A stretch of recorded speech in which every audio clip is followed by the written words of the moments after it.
Hello guys, welcome back to my channel Purnima ব্লগে তোমাদেরকে অনেক অনেক স্বাগত। কেমন আছো বন্ধুরা? আশা করছি সবাই ভালো আছো আর সুস্থ আছো। তোমাদের আশীর্বাদ এন্ড ভগবানের আশীর্বাদে আমিও ভালো আছি আর সুস্থ আছি। তো আমার চ্যানেলের গুরুদেরকে জানাচ্ছি আমি প্রণাম, আর ছোট ছোট ভাই বোনদেরকে জানাচ্ছি আমার বুক ভরা ভালোবাসা। তো বন্ধুরা, আমি ছোটকে স্কুলে দিয়ে এসে গিয়েছি। আজকে সকালবেলার কোনো কাজকর্ম তোমাদের কাছে শেয়ার করতে পারিনি, কেন কি বড়বাবু আজকে কাজে গিয়েছে গো, অনেক দিন পর কাজে গিয়েছে। তো সকালবেলা উঠেই রান্না করতে হয়েছিল আমার, তার জন্য সকালবেলা শ্যুটটা আমি করতে পারিনি। এইদিকে মোবাইলেও চার্জ ছিল না, তো মোবাইলটা চার্জে দিয়ে দিয়েছিলাম। তো বিছনাটা আমি উঠিয়ে দেখো ঘরটা ঝাড় দিয়ে নিচ্ছি। তো আমাদের ঘরে না মাকড়সা হয়েছে অনেক, তো দেখো মাকড়সাগুলো সাফা করে নিচ্ছি। তো বিছনার চাদরটা উঠিয়ে দেখো আমি আলনাটা ঢেকে নিয়েছি, না হলে তো পুরা ধুলো ধুলো হয়ে যাবে, তার জন্য। তো বন্ধুরা, আমার সাথে থেকো, আমার সাথে থেকে ভিডিওটা সম্পূর্ণ দেখতে থাকো। আমাদের বাড়িতে না জিও ফাইবার লাগিয়েছে, তো ওইটা না ওই যে ইটা আমার বড় বলেছিল ওইটা কাপড় দিয়ে ঢেকে দেওয়ার জন্য, তো আমি ওইটা ঢেকে দিলাম কাপড় দিয়ে। তো এদিকে আমার ঘর ঝাড় দেওয়া হয়ে গিয়েছে, আমি এখন ঘরটা খুব সুন্দর করে ঝাড়ু দিয়ে নিচ্ছি। একদম ধুলো ধুলো হয়ে গিয়েছে গো ঘরটা। তো ভিতরটা ঝাড় দিয়ে এই যে দেখো আমি বাইরে চলে এসেছি ঝাড় দিতে দিতে। তো ঘর ঝাড় দিয়ে আমার কমপ্লিট। এখন আমি তুষকটা রোদ্রে দিয়ে দিচ্ছি।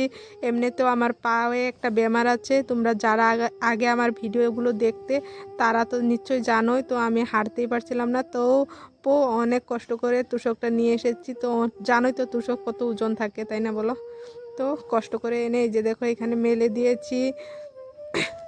তো ঘরটা ঝাড় দেওয়ার সময় একদম পুরো ধুলো ধুলো হয়ে গিয়েছে, এই যে ঝাড়ু দিয়ে আমি একটু পরিষ্কার করে নিচ্ছি। তো এদিকে সুকেসগুলো একটা শুকনোতে না ভিজিয়ে অল্প অল্প করে মুছে দিচ্ছি।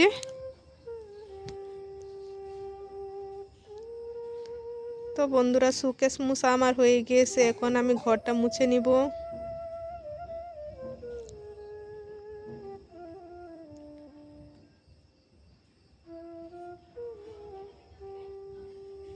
তো বন্ধুরা, ঘর মুছা আমার কমপ্লিট। তো আমার উনুনটা না একটু একটু ভেঙে গিয়েছে, তো দেখো জোড়া লাগিয়ে নিচ্ছি।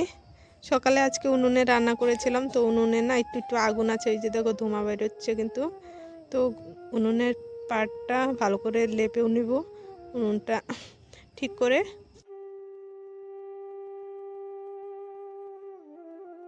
তো বন্ধুরা, আমার লেপা পোছা কমপ্লিট হয়ে গিয়েছে, দেখে নাও।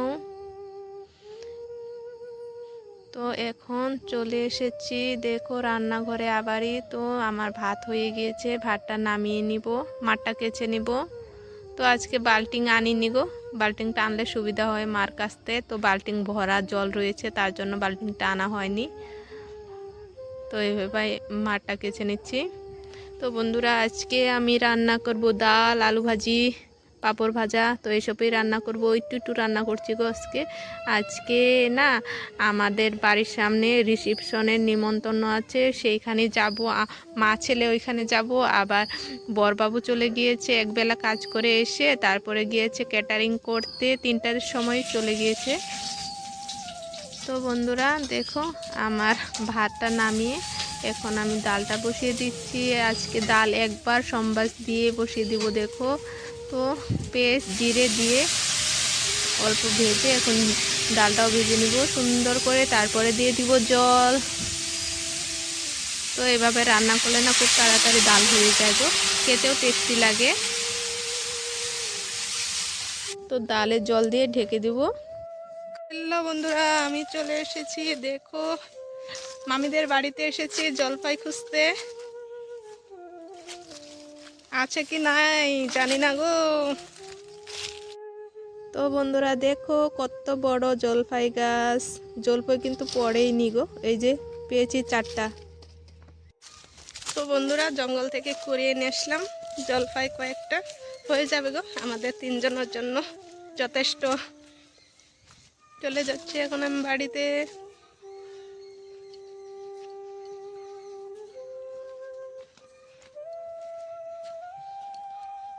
এটা হলো মামিদের বাড়ি, দেখে নাও। ওই যে